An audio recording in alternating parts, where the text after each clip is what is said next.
Hello உறவுகளே, எல்லோரும் எப்படி இருக்கீங்க? நல்லா இருக்கீங்களா? ஸோ இன்றைக்கி நம்ம என்ன பண்ண போகிறோம் அப்படின்னு பார்த்தீங்கன்னா, ஆல்ரெடி நம்ம ஒரு வீடியோவில் வந்து பார்த்திங்கன்னா, எங்கள் வீட்டில் காய்ச்சிருந்த செவ்வாழை பழத்தை வந்து மரத்துலேருந்து வெட்டி எடுத்து வந்தோம் இல்லையா? ஸோ அந்த வாழை மரத்துலேருந்து வாழைத்தண்டு எடுக்கிறது தான் வந்து இன்றைக்கி வந்து பண்ண போகிறோம்.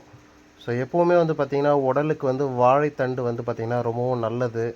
ஏன்னா வந்து கிட்னியில் கல் இருந்தாலோ அல்லது ரத்த ஓட்டம் சீராக இல்லைனாலோ வாழைத்தண்டை வந்து சாப்பிடும்போது அது எல்லாத்தையுமே வந்து சீராக்கி கொடுக்குது. அப்புறம் வந்து பார்த்திங்கன்னா, சிறுநீரக பையை வந்து சுத்தம் செய்யுது. எல்லாமே வந்து பார்த்திங்கன்னா, வாழைத்தண்டு வந்து சாப்பிட்றது வந்து உடலுக்கு ரொம்ப நல்லதாகவும் இருக்குது. ஸோ அதனால் வாழைப்பழத்தை மட்டும் வெட்டி எடுத்துகிட்டு தண்டை வந்து தூக்கி போடாமல், தண்டையுமே வந்து எடுத்து சாப்பிட்றது ரொம்ப நல்லது.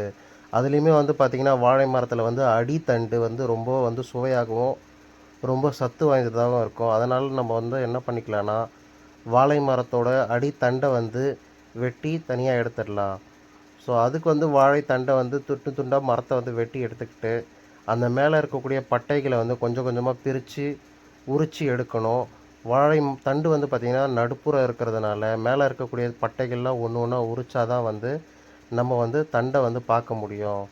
அதே போல் வந்து தண்டுக்கு மேலே இருக்கக்கூடிய எல்லா பட்டைகளையும் பிரிச்சிடாம 2லேருந்து 3 பட்டைகளை வந்து அதிலே விடுறது வந்து ரொம்ப நல்லது. ஏன் அப்படின்னு பார்த்தீங்கன்னா, நீங்கள் பிரித்த உடனே சமைக்கிறதா இருந்தால் எல்லா பட்டைகளையுமே வந்து பிரித்து எடுத்துடலாம்.